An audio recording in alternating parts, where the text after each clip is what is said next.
This next guy, I'm super excited, is going to do a set. He is a good buddy of mine. He is so funny. Please give it up for Kyle Clark, everybody.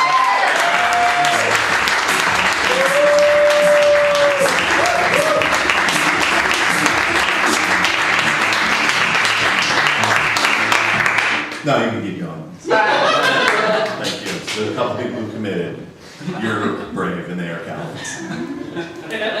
Thank you for coming, everybody. I'm not even submitting this. This is just a weird game. I told Dan that Comedy Central is a channel 14 years ago. Without checking, he just keeps sending me a video to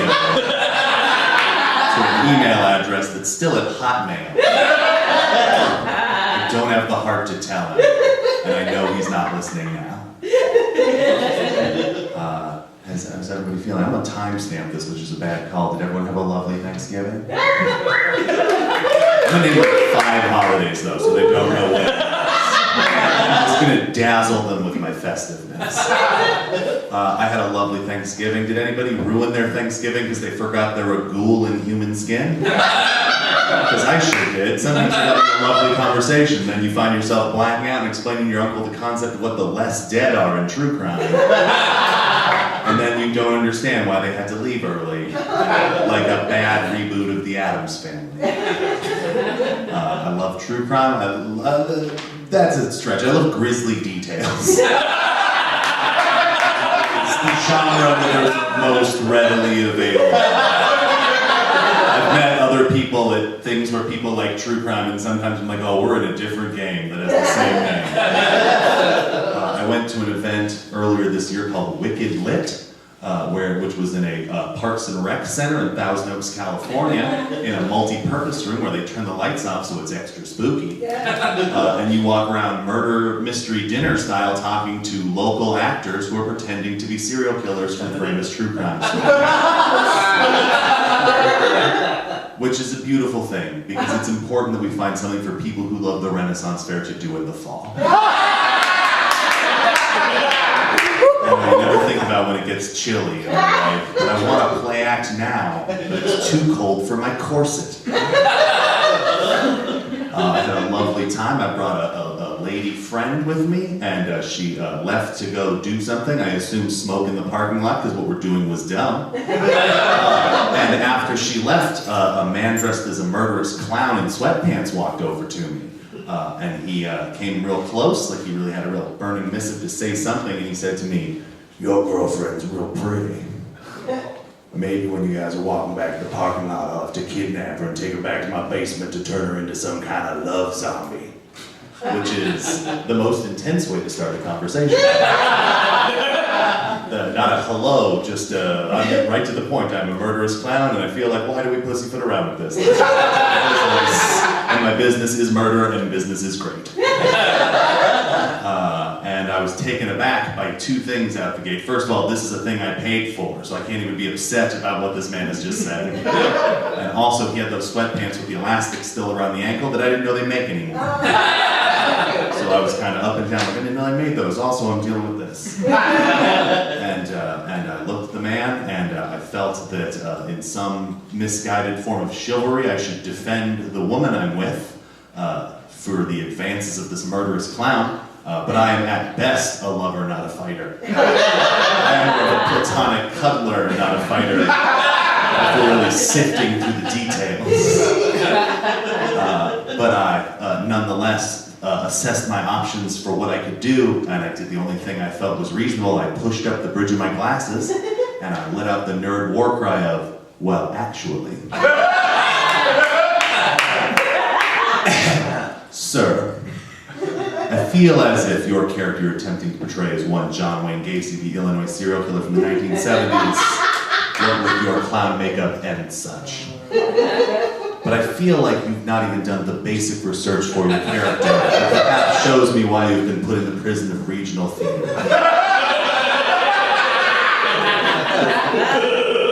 To begin with,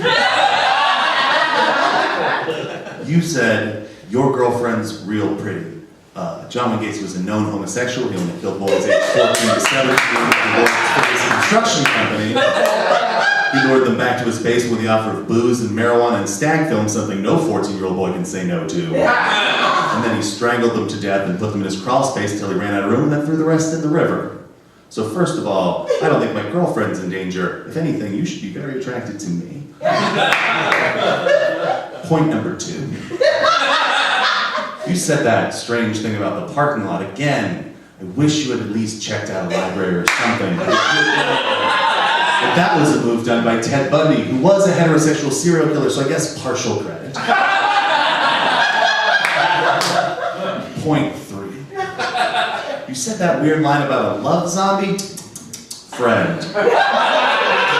I believe we are all very aware that that was a move from Jeffrey Dahmer, who was again a known homosexual serial killer, because if we let people be fine with being gay in the 70s, there'd be so many people alive today. It's funny, but it's also sad and true. But I think the most egregious thing, if we're just mincing through details, is your makeup. I feel like we're all at least casually aware of the French clown makeup theory,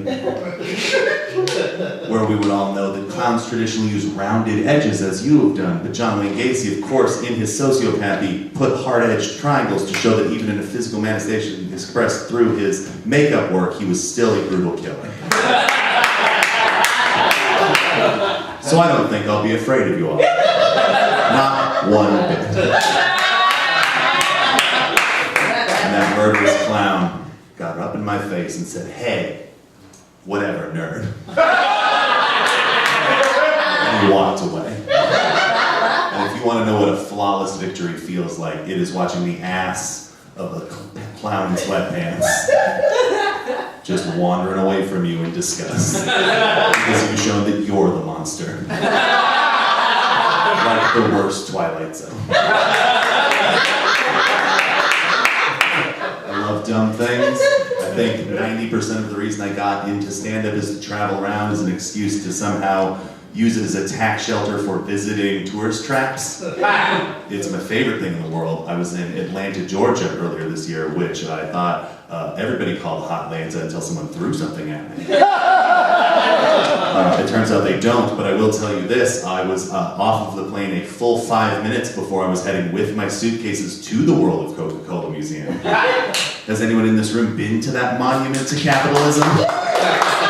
I've never seen a more beautiful, towering vision of all that is evil in America in one place. Now, I'm sure a lot of you think, Kyle, how can you judge a soda brand? Go on a journey through this with me, ladies and gentlemen. Because the first thing that happens when you walk in is you're handed a soda, and then you're sat in a large theater. Now, one would imagine perhaps this theater has the "if I could buy the world a Coke" commercial. Oh no, it's just footage of people being given puppies, and families hugging, and soldiers coming home from war. And what you realize after a moment is that they are emotionally breaking you down. It is a Clockwork Orange with refreshments. And then after it finishes and lights come on, you realize that you, along with everyone else in the room, is openly weeping. The screen opens up, and now you're in a soda factory. And you're walking through just, I'm really glad that this is happening. They all love each other so much, I can associate that with this product. Now, what's a lot of fun is as you walk through, you find out all this information about Coca-Cola, but in every room, they also tell you, don't forget that at the end of the tour, we'll give you the secret to Coca-Cola. Coca-Cola's secret around this corner, just 2 more rooms. Secret of Coca-Cola. Secret of Coca-Cola. And then you get to the end, and you find out the secret of Coca-Cola is, it's delicious. Because they are P.T. Barnum. And then after that, you find that out, you realize you are now outside. And you turn around and there's no building, it's just leaves blowing. That's what animals like. And you're in just, well, that last bit was the worst, Twilight Zone, this is the worst Ray Bradbury short story. The worst keeping score. I don't know why tonight I've decided to just turn everything into some weird authorial voice, but it's a new cardigan and I'm feeling saucy. I was touring around with a friend when we were in Atlanta, and I'm laying unconscious in my hotel room, and I get a phone call, and he said, "Hey man, Atlanta has a puppet museum, and it's like a block away." Now that means my friend understands two things. One, that I am very interested in the idea of a puppet museum. And two, neither of us want to go very far to go to it. So we think, should we go? And before we can think about it, we're in the rental car driving to it. Now I want you to remember, a minute ago I said it was a block away. We still drove. Because you never know where you want to go after. You don't want to walk back. That seems like a waste of time. But as we're going there, first of all, I just want to say this. Once upon a time, Edgar Allan Poe said that cellar door is the most beautiful pair of words in the English language. He's wrong. It's puppet museum. I like it so much I wrote a bit about it so I can write on my hand, Puppet Museum. And then just look at it with smug satisfaction. It's like a 2-word haiku. So we go to the Puppet Museum, which has 2 wings, which seems ambitious. When buying land for this event, they were like, you know what? We need 2 plots. We can't tell the entire story of puppets in 1 room. We need 2 rooms. Now we go, and the Puppet Museum's first wing is the history of puppetry around the world. And it's exciting in that it is puppets that don't have hands in them or aren't active, so they're just dead and hanging and leering at you. Now, that's upsetting. Now, you know who knows that's upsetting? The children brought to a puppet museum. So while you are staring at dead puppets that are staring at you, not moving, at least you hear the sound of children screaming all around. It's a real orchestra of perfect horror. Just nothing, and then you finally walk through like, well, what could possibly be the second half? And it is just Jim Henson. Because he's the only famous puppet person. I dare you to name a second puppet person. I used to do that bit, and eventually someone stood up and said, what about Sherry Lewis and Lamb Chop? And that's true, they're not in there. And I assume it's because she must be some kind of 9/11 truther. Like, they didn't want to get political, so Sherry's out. And then she has lackeys in overalls standing out front, handing out literature, going, ask about Building 7, this is the conspiracy that doesn't end.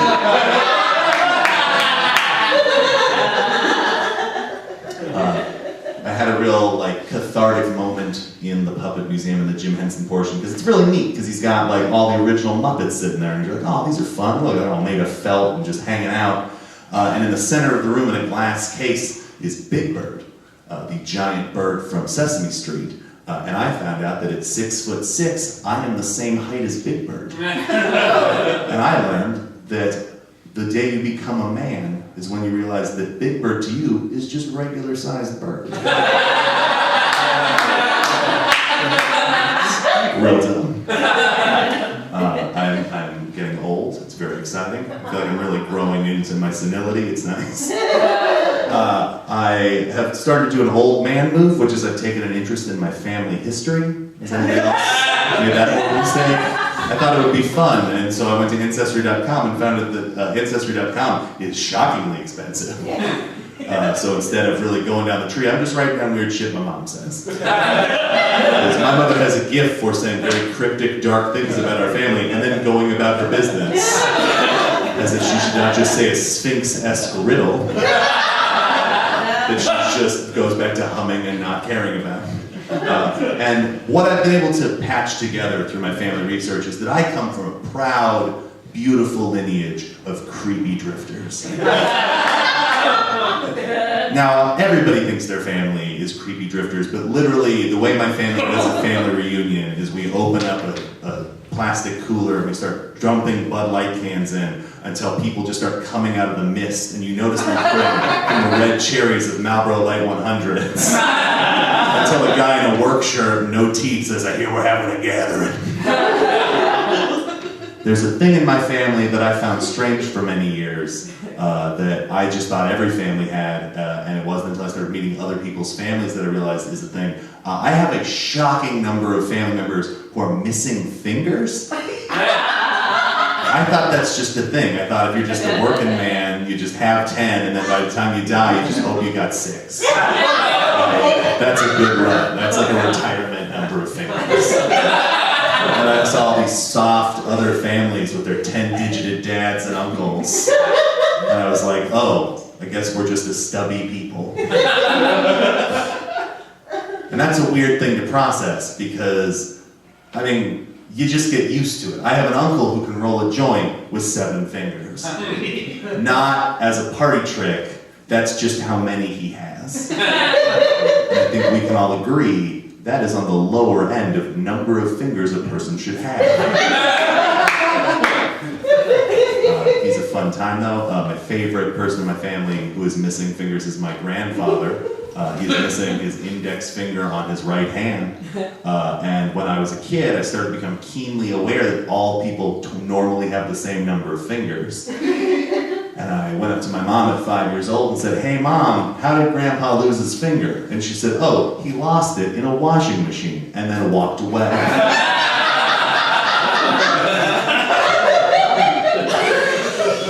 There was no point where she was like, "I will now take questions from the floor." She's just like, "Well, that explains it." Pretty cut and dry. Finger, washing machine equals Grandpa. Now, what that mostly did was make me terrified of the laundry. A side result made me think that my mother is the most talented laundress on the planet. She has kept him all these years, just solid fingers on that woman. Now, that really shattered my world when I turned 15, and she said, "Hey, you gotta start pulling your weight around the house. You gotta start doing your own laundry." And I pleaded with her with a terror that she didn't understand, though she had caused. "Please, I've just learned a lot of exciting things I can do with both hands. Why would you take that from me?" And she was like, "Shut up and do the laundry," and handed me a laundry basket, and I walked to the washing machine in terror. Set the basket down and just look at my hands. I'm like, "Guys, we've had a good run. I really took you guys for granted." I'm trying to psych myself up, so I start paraphrasing the speech from Patton. It's like, "A lot of you won't be coming back from this." When I look at my clean, crisp Incubus t-shirt, I'll know your sacrifice was not in vain. I find the closer I am to Orange County, the better the Incubus t-shirt reference. It's a fun local reference Comedy Central will have no opinion on. But spoiler alert, I see a lot of you looking at my hands and my face, and jokes are up here. I still have 10 fingers because I am a prodigy, a child prodigy. A fact that I very smugly said to my mother as I slammed down my clean laundry basket, and I said, "Hey, guess who's also a prodigy doing the laundry? 5-finger high five."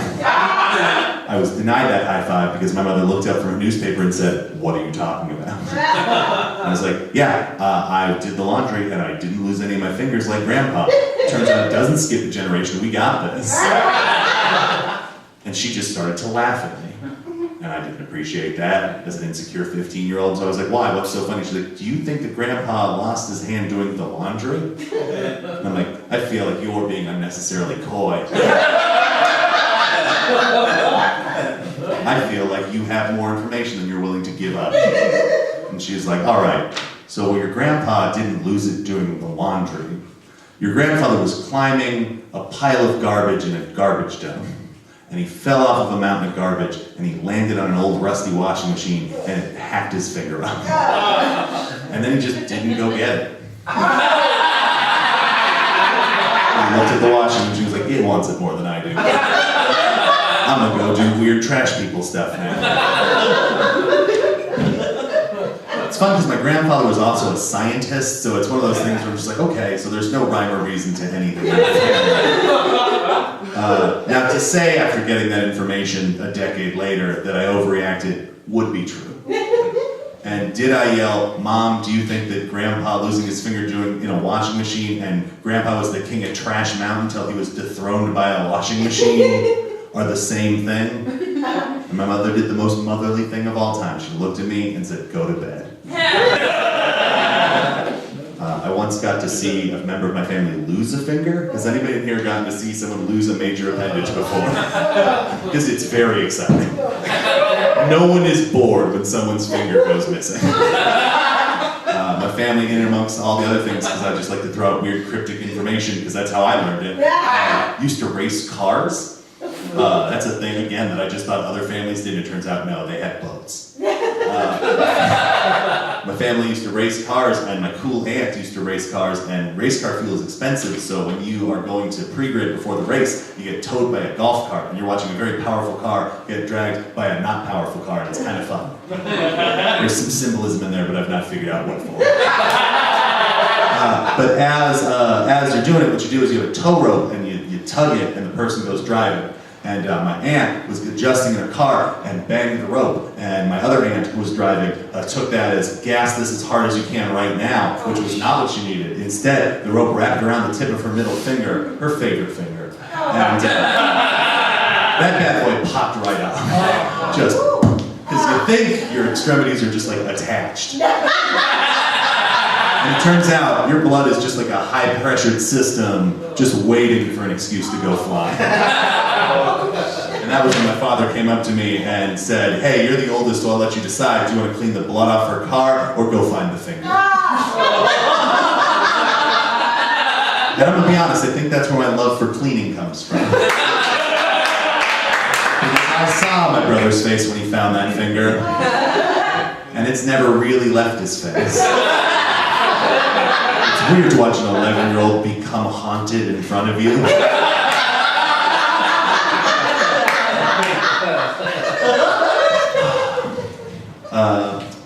I am a tall, femmy man. I'm aware of it. And when you're young and you're giant and you're femmy, there are no role models in America.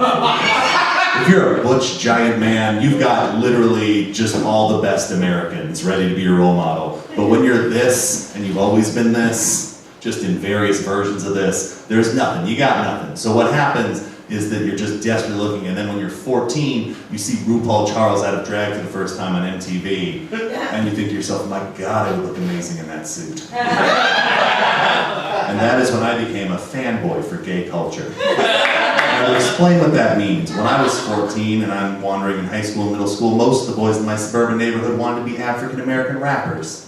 I simply wanted to be fabulous. All our dreams were problematic, but different.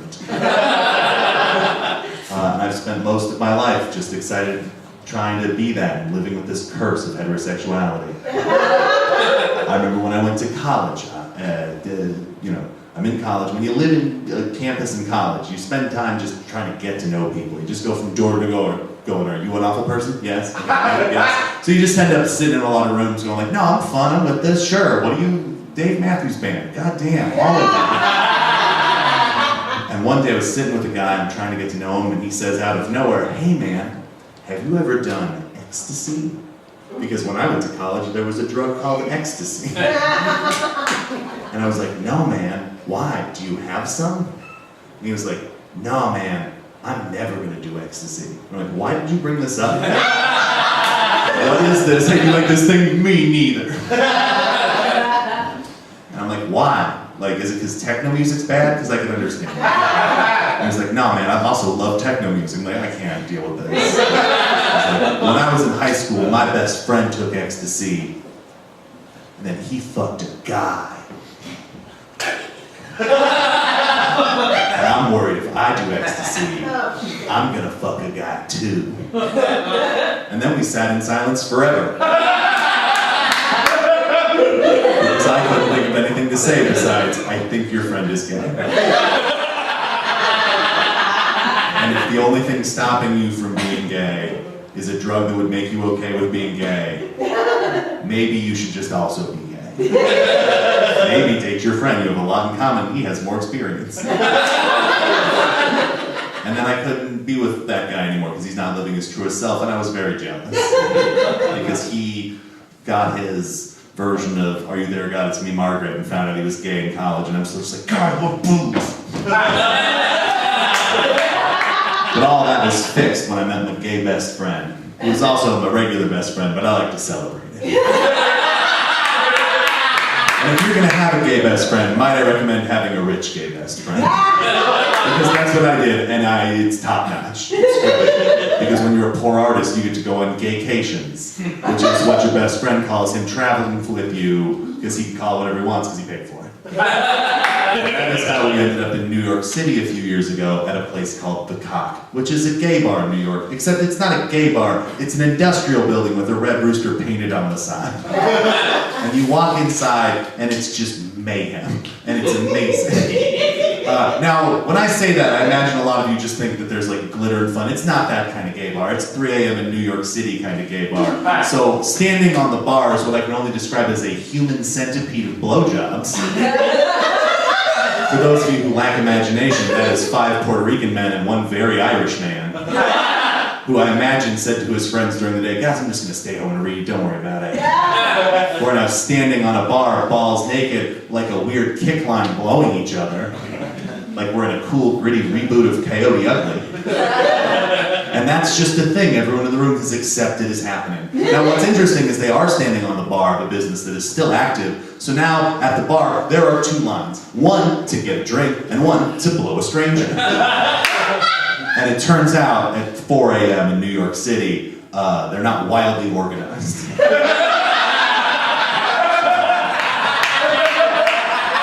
Sometimes you're standing in the beer line and trying to find out you're not. Now, I've always been told New Yorkers were rude, and it turns out that applies to when you're standing in the blow a stranger line going, this is clearly a mistake. If I could just cut, oh, no cutsies? Oh, I'm sorry. I guess I'll just go to the, I'm going to go to the back and repeat the process. And I got my beer on the 3rd try.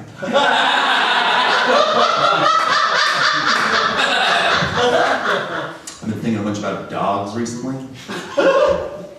Do we all know about dogs? They're covered in fur, they have tails, they have 4 legs, they have floppy ears, and they go arf arf. If what you're imagining said, meow, that's a cat, go back and check your math. I think much about dogs because I ran into a girl I used to date, and when we were dating, she had 3 show poodles, which is just 3 red flags. Because that's too many. Like 1 show poodle is delightful. In case you don't know, show poodle is the big floppy ones that prove that God does not have a plan. They just move around and go like, we exist, deal with it. Now they were fun dogs, but one of them was my favorite because 2 of them were these amazing, beautiful animals, and one was the oldest dog I've ever seen. It was half dog, half mummy. 4 teeth. It smelled bad. It had 10 hairs across its body, and I fucking love this dog. It was the best dog. We spent so much time together. It was great because that girlfriend at the time's friends hated that dog almost as much as they hated me. And so it'd be great because we'd just be hanging out. Like they'd be petting the 2 good dogs, and the old dog would just roll up on its displayed hips, just like, hey, I deserve love too. And they'd look at it and they'd go, ew, and they'd push it away. They'd reject a living thing. And it's super sad, but it's also hilarious because we're on a hardwood floor, so that dog just goes flying like an table over to the corner where I'm sitting, full of things that aren't going to be around much longer. But I learned a lot of life lessons from that dog. The most important lesson I learned is that like every old dog has the best attitude in the world. Because every old dog you've ever seen, there's a thing we don't talk about in America, and that is that every old dog is just covered in tumors. Think back to every old dog you've ever met that seemed nice and had like a little silver face, and you go to pet it and just the Braille word for gross is written across its face. And what's amazing about that is that dog still has a great attitude. If anyone in this room were riddled with the number of tumors an old dog has just standard on its old body, and our friend came over to our house and said, hey, I have a Subway sandwich, perhaps you'd like to split it. We would just be like, hey man, I'm covered in tumors, so that's all I'm going to talk about. That dog's going to be like, half a sandwich? And every old dog knows the part of its body that doesn't have tumors, and it will walk up to you and present and go, hey, there's still a good dog here. So why don't you get what you want, which is to not touch tumors? I will get what I want, which is a tummy rub. And maybe we split that sandwich? And then the dog looks up at you and says, hey man, have you ever tried ecstasy? Thank you, everybody.